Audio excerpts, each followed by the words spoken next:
দেখতে পাচ্ছ চিংড়ি মাছের মালাইকারি। এখানে পেঁয়াজ, রসুন, আদা, গরম মশলাও দেওয়া হলো, শুকনো লঙ্কা, স্বাদ মতন নুন, হলুদ সব দেওয়া হয়েছে। বন্ধুরা তোমরা দেখতে থাকো, রান্নাটা করছি, রান্নার রেসিপিটা। একটু কাঁচা তেল দিয়ে দিলাম, না খুব সুন্দর টেস্ট হবে কাঁচা তেলটা দিলে। চিংড়ি মাছের মালাইকারিটা তোমরা দেখে প্রথম থেকে তোমাদের দেখাচ্ছি, আমাকে লাইক দিয়ে শেয়ার করো। একটু জল, মশলার জলটা একটু ঢেলে দেওয়া হলো।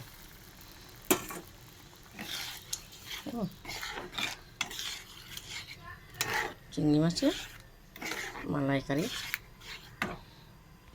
প্রথম থেকে লাস্ট তোমাদের দেখিয়েছি চিংড়ি মাছের মালাইকারি। তোমাদের যদি ভালো লাগে আমাকে লাইক দিও, শেয়ার করো, বাংলাতে তোমরা লেখো কেমন।